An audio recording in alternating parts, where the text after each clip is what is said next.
You're watching Fugitive Red-Eye, and today, as the title implies, I'm going to be reviewing the new South Park game, The Fractured But Whole. This game is a sequel to The Stick of Truth, but rather than having a fantasy setting, is set in superhero worlds, such as the Coon, Coon 2 Hindsight, Coon vs. Coon and Friends, Mysterion Rises, those episodes. And I will say this game is overall better than The Stick of Truth. The combat is much more fleshed out, the world is much bigger, you can go to so many more parts of the town than you could in the previous game.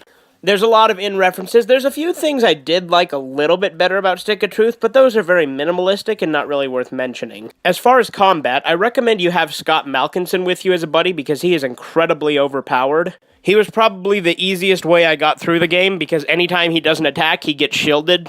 This game is very similar to Stick of Truth in that, it's an open-world RPG with leveling up, and obviously it is a sequel to Stick of Truth, so there's a few remnants of the engine there. There are a couple of very small criticisms I have. For instance, there was a few very minor glitches. For one, I did see Mrs. Cartman duplicate at one point in the game, which you'll see here as I'm talking. As well as the first day I got the game, the season pass wouldn't download, but it did the second day, so not a big deal. Also, occasionally battle freezes up and you either have to quit or wait until it resolves itself. This has only happened to me all of 3 times in playing through the game and trying to 100% it, and I have already beat the game, so it's not a very common occurrence, but it does happen.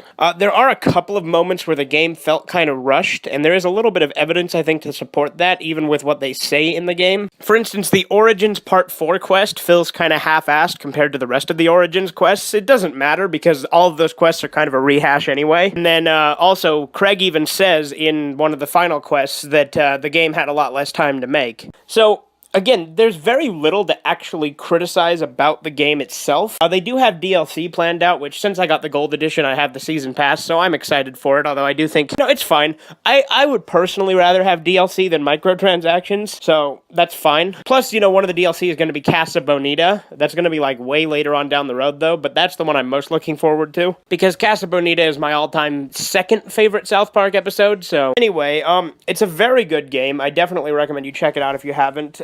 It has a lot of interesting little mechanics, lots of little Easter eggs. It has a lot less achievements than Stick of Truth, which I think is another further thing that makes it evident this game was a little bit rushed. But again, even if for a rushed game, it still turned out really well. And it did get delayed once, but it didn't get delayed anywhere near as many times as Stick of Truth did, which either way, I still think it turned out great, so. Also, the Tally Gaming Bud is not a partner. He's a little thing that gives you tips in the game. You don't really see him in this video because I didn't do anything that would trigger him. And speaking of triggered, I love the microaggression system you can do in battle. It's fucking great.